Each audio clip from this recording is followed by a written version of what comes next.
امن خلق السماوات والارض، بھلا بتاؤ تو صحیح وہ کون ہے جو آسمان کا اور زمین کا تخلیق کرنے والا ہے؟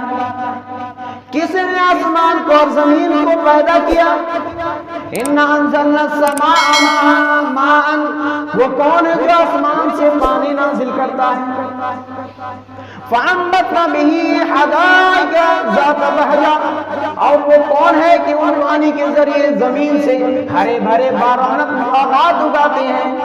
مَا كَانَ لَهُمْ أَن تُنبِتُوا شَجَرَهَا، تمہارے اندر وہ شکتی نہیں ہے، تمہارے اندر وہ طاقت نہیں ہے۔ کے بارے میں ہوگا توحید کیا ہے، اور آج امت مسلمہ توحید سے کس قدر دور ہے۔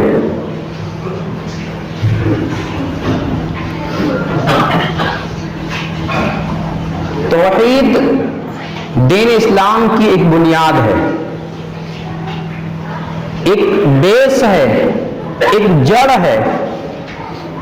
اگر دین کے اندر سب کچھ ہے اور توحید نہیں ہے تو پھر کوئی مطلب نہیں ہے، کوئی مقصد نہیں ہے اس دین کا۔ توحید وہ چیز ہے، سب سے پہلا فرض ہے اس امت کا کہ اس کا اقرار کرے، دل و جان سے قبول کرنا ہر مسلمان کے اوپر لازم ہے۔ توحید وہ چیز ہے کہ جس کا اقرار کیے بغیر، جس کو اپنائے بغیر کوئی اسلام کے اندر آ نہیں سکتا ہے۔ توحید وہ چیز ہے جس کی وجہ سے مسلمانوں اور کافروں میں جنگیں ہوتی رہیں، اور بے شمار مسلمانوں نے اسی توحید کی خاطر اپنی جان قربان کر کے جام شہادت نوش فرمایا۔ توحید وہ چیز ہے کہ اگر اسے کما حقہ قبول کیا جائے، اگر اسے اس کے تقاضوں پر عمل کیا جائے تو اللہ تعالیٰ نے جنت کا وعدہ کیا ہے، اور اگر اسے قبول نہ کیا جائے تو اللہ تبارک و تعالیٰ نے جہنم کی وعید سنائی ہے، اور قبول نہ کرنے والے پر جنت کو حرام قرار دیا ہے۔ میرے بھائیوں، جب انسان کی نجات، انسان کی کامیابی اور کامرانی توحید میں اس قدر اہم ہے، تو پھر آئیے جانتے ہیں کہ توحید کسے کہتے ہیں۔ ایک سمپل اور آسان لفظوں میں کہوں تو توحید کا مطلب یہ ہوگا کہ اس پوری کائنات کا، اس پورے وشو اور پورے ورلڈ کا کریٹر، خالق، پیدا کرنے والا اکیلا اللہ تبارک و تعالی ہے۔ اس دنیا کے نظام کو چلانے والا اکیلا اللہ تبارک و تعالی ہے۔ ہم سب کا خالق اللہ ہے، ہمارا رب اللہ ہے۔ اس دنیا کے، پوری دنیا کی جو سسٹم چل رہا ہے اکیلا اللہ تبارک و تعالی چلا رہا ہے۔ یہ توحید کا پہلا مطلب ہے، یعنی ہمارا خالق اللہ ہے، ہمارا مالک اللہ ہے، ہمارا رازق اللہ ہے، اور جب ہمارا خالق، ہمارا مالک، ہمارا روزی دینے والا اللہ تبارک و تعالی ہے تو اللہ ہی ہمارا معبود بھی ہے۔ ہم سجدہ اسی کے آگے کریں، اسی کے لیے سجدہ کریں، اسی سے دعائیں مانگے، اسی کے آگے اپنے ماتھا کو ٹیکیں، اسی سے خوف کھایا جائے، اسی پر بھروسہ کیا جائے، اسی سے محبت کی جائے، اسی سے لو لگایا جائے۔ وہی دستگیر ہے، وہی مشکل کشا ہے، وہی حاجت روا ہے، وہی غوث اعظم ہے، وہی غوث پاک ہے۔ محبت بھی اسی سے، لو بھی اسی سے، اور ڈر بھی اسی سے ہونا چاہیے۔ اسے کہتے ہیں توحید۔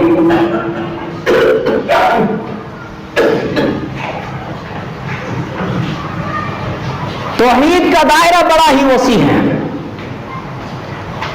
توحید کا دائرہ بڑا ہی وسیع ہے، لیکن یہ ایک سمپل اور آسان لفظوں میں سمجھانے کے لیے میں نے کہا کہ اس پوری کائنات کا جو نظام ہے اور اس کا جو چلانے کا سسٹم ہے اکیلا اللہ تبارک و تعالیٰ چلا رہا ہے. جب اللہ خالق مالک ہے اور اس پوری پرتھوی پورے ورلڈ کا نظام کا چلانے والا اللہ ہے تو اللہ عبادت کا مستحق بھی اللہ تبارک و تعالیٰ ہی ہے. آج دنیا میں بہت سارے لوگ اس بات کو تسلیم کرتے ہیں کہ سب کا مالک ایک ہے. ہمارے اس وطن کے جو بھائی ہیں غیر برادر ہیں غیر قوم ہیں ان میں سے بہت سارے لوگ اس بات کو تسلیم کرتے ہیں اور کہتے بھی ہیں کہ ایک ہی مالک ہے. یہ کہتے سنتے اور مانتے بھی ہیں لیکن آج عبادت بہتوں کی ہو رہی ہے. آج عبادت بہتوں کی ہو رہی ہے. دعائیں بہتوں سے مانگا جا رہا ہے. منتیں بہتوں سے مانگے جا رہے ہیں. سجدہ بہتوں کے لیے کیا جا رہا ہے. اسلام نے ہمیں کیا تعلیم دی ہے؟ اسلام کیا کہتا ہے؟ اسلام یہ کہتا ہے جب ہمارا رب ایک ہے, ہمارا پیدا کرنے والا ایک ہے, اس دنیا کا چلانے والا ایک ہے تو معبود بھی ایک ہونی چاہیے. عبادت بھی ایک ایسی ذات ہو جو صرف اکیلا وہی مستحق ہو. یہ اسلامی تعلیمات ہیں. اٹھائیے 20واں پارہ. اللہ تبارک و تعالیٰ نے ایک کیا بہترین نقشہ کھینچا ہے.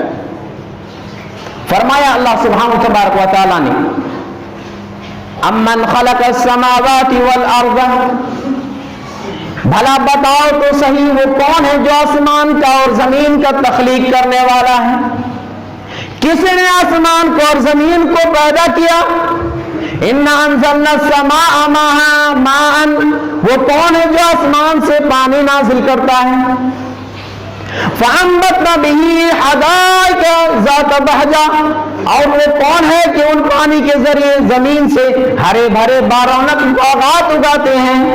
مَا كَانَ لَهُمْ أَن تُنبِتُوا الشَّجَرَ, تمہارے اندر وہ شکتی نہیں ہے, تمہارے اندر وہ طاقت نہیں ہے کہ تم زمین سے ہرے بھرے درخت نکال کر دکھاؤ. تم ہرگز ایک درخت بھی اگا نہیں سکتے ہو, ایک درخت بھی بنا نہیں سکتے ہو. اِلَٰهٌ مَّعَ اللَّهِ, جب اللہ تبارک و تعالیٰ آسمان کا خالق ہے, زمین کا خالق ہے, اللہ آسمان سے پانی نازل کرنے والا ہے, اللہ کے علاوہ کوئی ایسی ذات نہیں جو آسمان اور زمین یا آسمان سے پانی کو ایک بوند بھی ٹپکا دے. تو الہ مع اللہ, کیا اللہ کے علاوہ کوئی اور بھی الہ ہے, کوئی اور بھی معبود ہے جو ان کاموں کو کر سکتا ہے؟ اللہ رب العالمین کے علاوہ کوئی ایسا نہیں ہے جو ان کاموں کو کر سکتا ہے یا اللہ کے ساتھ کر سکتا ہے. الہ مع اللہ, کہ اللہ کے علاوہ کوئی اور الہ ہے؟ اللہ تبارک و تعالیٰ خود کہہ رہا ہے کہ آسمان اور زمین کا خالق کون ہے. آپ ذرا ان سے پوچھیں تو صحیح, آسمان سے پانی کون نازل کرتا ہے؟ آپ ذرا ان سے سوال تو کریں, کیا اللہ کے ساتھ کوئی اور بھی الہ ہے؟ بل ہم قوم یعدلون, یہ تو سیدھی راہ سے بھٹکے ہوئے جاتے ہیں, یہ سیدھی راہ سے پھرے ہوئے جاتے ہیں. آگے اللہ تبارک و تعالیٰ نے فرمایا امن خلق الارض قرارا, بھلا بتاؤ تو صحیح وہ کون ہے جس نے زمین کو قرار گاہ بنایا جائے, قرار بنایا, زمین کو اس لائق بنایا کہ تم اس میں ٹھہر سکو, تم اس سے چل سکو, پھر سکو. اللہ تبارک و تعالیٰ سوال کر رہا ہے کہ اے نبی صلی اللہ علیہ وسلم آپ ان سے پوچھیں, ان مشرکین سے پوچھیں کہ زمین کو قرار گاہ کس نے بنایا. وَجَعَلَ خِلَالَهَا أَنْهَارًا, اور اسی کون ہے وہ, بھلا بتاؤ تو صحیح کہ زمین کے اندر نہریں بھی بنائے ہیں, پہاڑ بھی بنائے ہیں. وَجَعَلَ لَهَا رَوَاسِيَ, اور اللہ تبارک و تعالیٰ زمین کے اندر پہاڑ بھی بنایا ہے. آپ ان سے پوچھیں کہ زمین کے اندر سے پانی کا نہریں جاری کا سلسلہ کس نے جاری کیا ہے, پہاڑ کس نے بنایا ہے. ام خلقا, اور اللہ تبارک و تعالیٰ نے یہ بھی کہا ہے کہ ذرا ان سے یہ بھی سوال کرو کہ دو سمندر ہے, سمندر دو ہے, ایک میں میٹھا پانی ہے, ایک میں کھارا پانی ہے, بیچ میں بیریئر کس نے لگایا ہے, بیچ میں جو رکاوٹیں بنایا ہے یہ کس نے بنایا ہے. میٹھا پانی کھارے سے نہیں مل سکتا ہے اور کھارا پانی میٹھا سے نہیں مل سکتا ہے, یہ بنایا کس نے ہے. قلیلا ما تذکرون، تم کم ہی نصیحت حاصل کرتے ہو۔ آگے اللہ نے فرمایا امن یجیب المضطر اذا دعاہ ویکشف السوء، بھلا بتاؤ تو صحیح، ایک پریشان حال بندہ پریشانی کی حالت میں رب کو پکار رہا ہے تو اس کو اس پریشانی سے، اس سختی سے کون دور کر رہا ہے؟ اس کی دعا کو قبول کر کے اس کو اس پریشانی سے، مصیبت سے نجات کون دے رہا ہے؟ وَخَلَقْنَا الْأَرْضَ وَيَجْعَلُ لَكُمُ الْأَرْضَ خُلَفَاءَ، اور بھلا بتاؤ تو صحیح زمین کے اندر خلیفہ تمہیں کون بنا رہا ہے؟ پھر اللہ نے فرمایا قَلِيلًا مَا تَذَكَّرُونَ، تم بہت ہی نصیحت حاصل بہت ہی کم کرتے ہیں۔ میرے بھائیو، ان آیت کریمہ میں اللہ تبارک و تعالی اپنی ربوبیت کی دلیل پیش کر رہا ہے۔ اے میرے بندو، جب رب میں ہوں، پیدا کرنے والا میں ہوں، پانی نازل کرنے والا میں ہوں، تو معبود بھی میں ہی ہوں، میری ہی عبادت کرو۔ یہ اللہ تبارک و تعالی اپنی ربوبیت، رب ہونے کی دلیل پیش کر رہا ہے، اور بڑا ہی بہترین انداز میں، سوالیہ انداز میں کہ کون ہے بھلا بتاؤ تو صحیح کہ پانی کو نازل کرنے والا کون ہے؟ یہ دو سمندر ہے، ایک میں میٹھا ایک میں کھارا، دونوں کے بیچ میں ایک رکاوٹ ہے، بیریئر لگا ہوا ہے، اس کا خالق کون ہے؟ میرے بھائیو، توحید ایک ایسی چیز ہے کہ اس دنیا کے اندر اللہ سبحانہ تبارک و تعالیٰ نے جتنے نبی بھیجے ہیں، جتنے پیغمبر بھیجے ہیں، اسی مقصد کی خاطر، تاکہ وہ لوگوں کو، جو لوگوں کی عبادت کر رہا ہے، ان کو نکال کر کے ایک اللہ کی عبادت میں لگائیں۔ جتنے پیغمبر آئے سب نے اپنی قوم کو یہی دعوت دی۔ وَلَقَدْ بَعَثْنَا فِي كُلِّ أُمَّةٍ رَسُولًا أَنِ اعْبُدُوا اللَّهَ وَاجْتَنِبُوا الطَّاغُوتَ، اللہ نے فرمایا ہم نے ہر امت کے اندر ایک پیغام اس کے ساتھ اس کے اندر بھیجا ہے، ایک پیغام کے ساتھ بھیجا ہے کہ ان اعبدوا اللہ، کہ اللہ ہی کی عبادت کرو، واجتنبوا الطاغوت، اور غیر اللہ کی عبادت سے بچو۔ ہر امت کے اندر اللہ تبارک و تعالیٰ نے رسول بھیجے ہیں، پیغمبر بھیجے ہیں، کیوں؟ تاکہ لوگوں کو غیر اللہ کی عبادت سے نکال کر ایک اللہ کی عبادت میں لگائیں۔ جانتے ہیں توحید کتنی اہم چیز ہے، کہ توحید ہے تو یہ دنیا قائم ہے، توحید ہے تو یہ دنیا قائم ہے، یعنی اسی توحید کی وجہ سے آج یہ دنیا ٹکی ہوئی ہے۔ صحیح مسلم کے اندر اللہ کے نبی صلی اللہ علیہ وسلم نے فرمایا لا تقوم الساعة حتى لا يقال في الارض لا الہ الا اللہ، فرمایا قیامت اس وقت تک قائم نہیں ہوگی، قیامت اس وقت تک نہیں آئے گی جب تک اس روئے زمین پر لا الہ الا اللہ کہنے والا باقی رہے گا۔ حتی لا یقال فی الارض لا الہ الا اللہ، جب لا الہ الا اللہ کہنے والا باقی نہیں رہے گا تو قیامت آ جائے گی، یہ سنسار، یہ دنیا ختم ہو جائے گی۔ آج دنیا جو ٹکی ہوئی ہے توحید کی بدولت، اگر ایک آدمی بھی اس روئے زمین کے اندر توحید والا ہوگا تو یہ دنیا ختم نہیں ہوگی، جب تک توحید والا ختم نہ ہو جائے یہ دنیا ختم نہیں ہو سکتی۔ توحید کتنی اہم چیز ہے۔ اللہ تبارک و تعالیٰ نے قرآن کریم کے 30 پارے ہیں، کثرت کے ساتھ اللہ تبارک و تعالیٰ نے قدم قدم پر توحید کی تعلیم دی ہے، توحید کے بارے میں بتایا ہے۔ آج لوگ توحید سے دور ہیں۔ قرآن کریم کا 30ویں پارے میں لگ بھگ تقریباً 3 حصہ میں 1 حصہ یعنی 10 پارہ اگر دیکھیں پورے قرآن کے اندر تو جگہ جگہ اللہ تعالیٰ نے توحید کے بارے میں بتایا ہے۔ اسی توحید کے لیے تو کائنات کو اللہ تعالیٰ نے پیدا کیا ہے۔ آج ہم دنیا میں کیوں آئے ہیں؟ کیا ہم دنیا میں اس لیے آئے ہیں کہ ہم یہاں آئے، کاروبار کریں، کھائیں پییں، شادی بیاہ کریں، مر جائیں بس ختم؟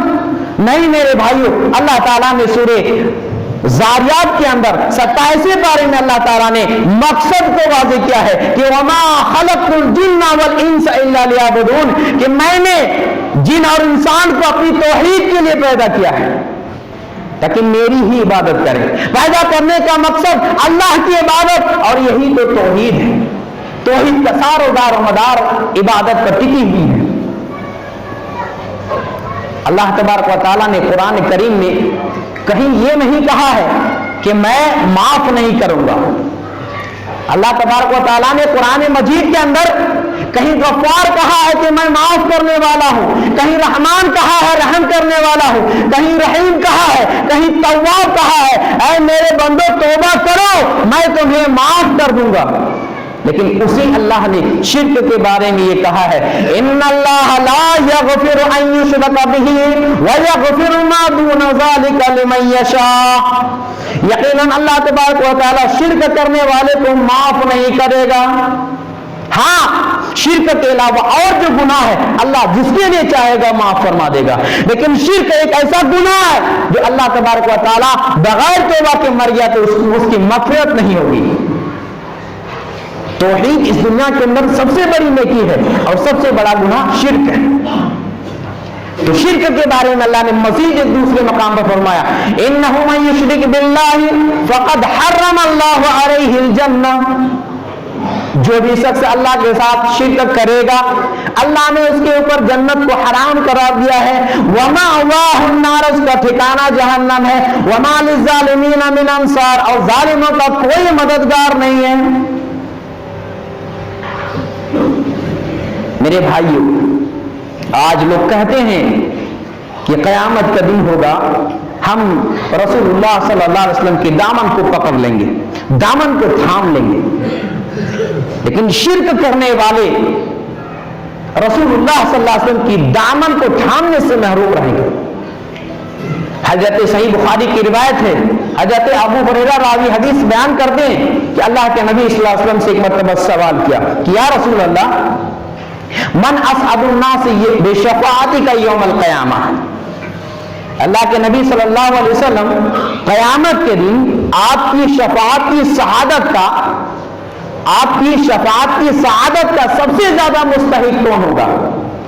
یعنی آپ کی شفاعت سب سے زیادہ کون حاصل کرے گا؟ شفاعت سے سب سے زیادہ فائدہ کس کو پہنچے گا؟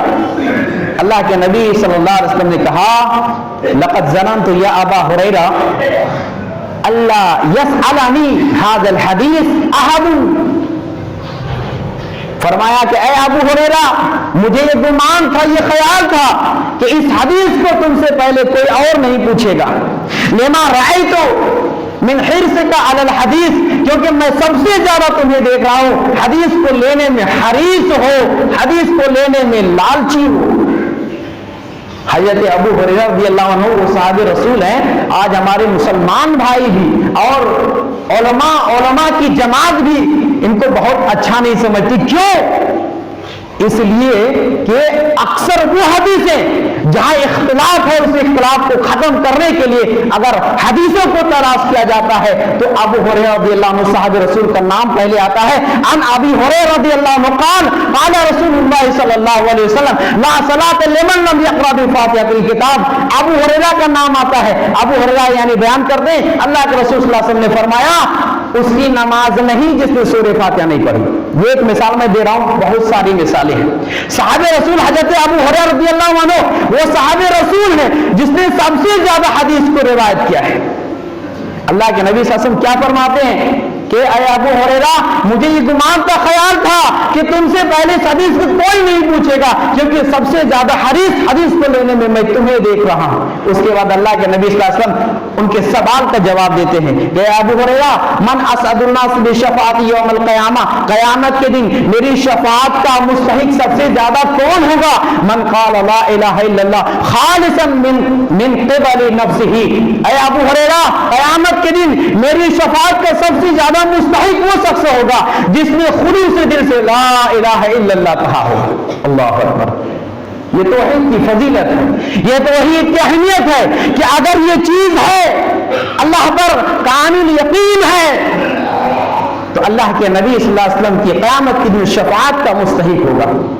لیکن اگر یہ توحید کمزور ہے تو پھر ایک ڈنڈا لے کے کوئی نکل جائے نا تو گیدڑ کی طرح بھاگتے ہوئے دیکھا ہے۔ میرے بھائیوں اس توحید کی بدولت ہی کل بھی مسلمانوں کو امن سکون نصیب ہوا تھا، آج بھی نصیب ہوگا اور آنے والے دنوں میں نصیب ہوگا. شرط یہ ہے کہ توحید والا بننا پڑے گا, سچے پکے خالص دل سے کلمہ لا الہ کا اقرار کرنا پڑے گا اور اس کے تقاضے کو پورا کرنا پڑے گا. جانتے ہیں یہ توحید جس انسان کے اندر توحید مضبوط ہوتی ہے وہ پھر کسی سے ڈرتا نہیں. اللہ کے نبی صلی اللہ علیہ وسلم جب ہجرت کر رہے تھے غار ثور میں آپ نے قیام فرمایا. آپ کے ساتھ حضرت ابو بکر صدیق رضی اللہ عنہ بھی ہیں. حضرت ابو بکر صدیق رضی اللہ عنہ اللہ کے نبی صلی اللہ علیہ وسلم سے کیا کرتے ہیں کہ وہ دشمن پیچھا کیا ہوا ہے. اللہ کے نبی صلی اللہ علیہ وسلم اور حضرت ابو بکر صدیق رضی اللہ عنہ کے تعلق سے دشمنوں میں یہ اعلان ہے جو پکڑ کر لائے گا 100 انعام اونٹ دیے جائیں گے. یہ اعلان ہو چکا ہے.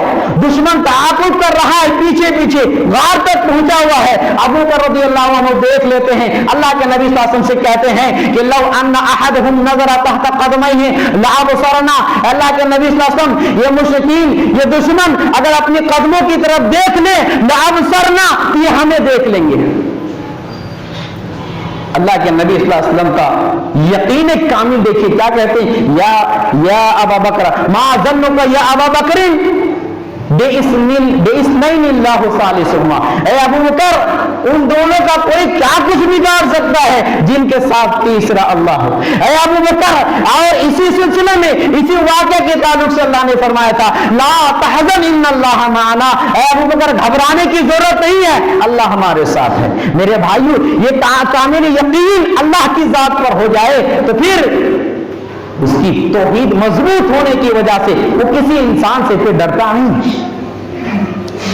اور اسی طرح دیکھیے حضرت موسیٰ علیہ السلام کو وہ واقعہ بہت مختصر کہ جب دشمنوں سے بھاگ کر کے حضرت موسیٰ علیہ السلام مقابلے میں جیت گئے, لوگ ان پر ایمان لے کر آئے, ان کو لے کر کے جانے لگے. اب جاتے جاتے سامنے سمندر ہے, پیچھے دشمن بھی آ چکا ہے, دشمن پیچھے کھڑی ہے, سامنے سمندر ہے, دائیں بائیں کوئی راستہ نہیں ہے. موسیٰ علیہ السلام کے ساتھیوں نے کہا قال اصحاب موسیٰ انک لمدرکون کہ موسیٰ اب تو ہم پکڑ لیے جائیں گے. حالات دیکھیے, سچویشن دیکھیے, سامنے پانی سمندر ہے, دائیں بائیں کوئی راستہ نہیں ہے, پیچھے دشمن کھڑا ہے. ایسے حالت میں اچھے ان کی حالت خراب ہو جاتی ہے. موسیٰ کے ساتھیوں نے کہا انا لمدرکون کہ ہم تو اب پکڑ لیے جائیں گے, اب ہم کچل دیے جائیں گے, اب ہمیں کون بچائے گا. لیکن حضرت موسیٰ علیہ السلام کی توحید کتنی مضبوط تھی, اللہ پر کتنا یقین تھا. کہا کہ قال کلا ان معی ربی سیہدین. کہا کہ گھبرانے کی ضرورت نہیں ہے, اب یہ دشمن ہمارا کچھ نہیں بگاڑ سکتا ہے. انا معی ربی یقیناً میرا رب میرے ساتھ ہے, سیہدین وہ ضرور ہماری رہبری کرے گا, وہ ضرور ہمیں رہنمائی کرے گا. اللہ تبارک و تعالی فوراً یہ آیت کریمہ حضرت موسیٰ علیہ السلام کی طرف وحی بھیجتا ہے. فَأَوْحَيْنَا إِلَى مُوسَىٰ أَنِ اضْرِب بِعَصَاكَ الْبَحْرَ. اللہ نے فرمایا ہم نے موسیٰ کی طرف وحی کی کہ موسیٰ اپنی لاٹھی کو سمندر میں مار دو. میرے بھائیوں یہ واقعہ ہم لوگ سنتے ہیں, کیا ایسا ہو سکتا ہے کہ کوئی لاٹھی کو مارے, لاٹھی یعنی سمندر کو مارے اور سمندر راستہ بنا دے؟ لیکن حضرت موسیٰ علیہ السلام کا اپنے رب کی ذات پر کتنا کامل یقین تھا کہ انا معی ربی سیہدین, اللہ میرا رب میرے ساتھ ہے, وہ مجھے ضرور کوئی راستہ رہنمائی کرے گا, راستہ دکھائے گا. اللہ نے وہی بھیجی کہ موسیٰ لاٹھی کو مارو تو راستہ بنانا میرا کام ہے. حضرت موسیٰ علیہ السلام نے سمندر میں لاٹھی مارا, راستہ بن گیا. دونوں پانی دونوں کے کنارے پہاڑ کی موج کی طرح کھڑا ہے. موسیٰ علیہ السلام ان کی قوم ایمان لانے والی نکل چکے. پیچھے دیکھا فرعون نے, ارے راستہ بنا ہوا ہے, چلو پیچھا کرو. پیچھے پیچھے یہ بھی چلا. موسیٰ علیہ السلام اور ان کی قوم دریا سمندر پار کر گئے. فرعون اور اس کا لشکر بھی سمندر میں پہنچا, ڈوبنے لگا. تو اس وقت کہا اب میں موسیٰ کی رب پر ایمان لاتا ہوں. اللہ نے کہا اچھا اب تمہارا وقت آیا ہے. اللہ تبارک و تعالیٰ نے ان کی باڈی کو نشان عبرت کے لیے, تاکہ قیامت تک لوگ دیکھیں سمجھیں اور جانیں کہ جو رب کا دعویٰ کرنے والا تھا.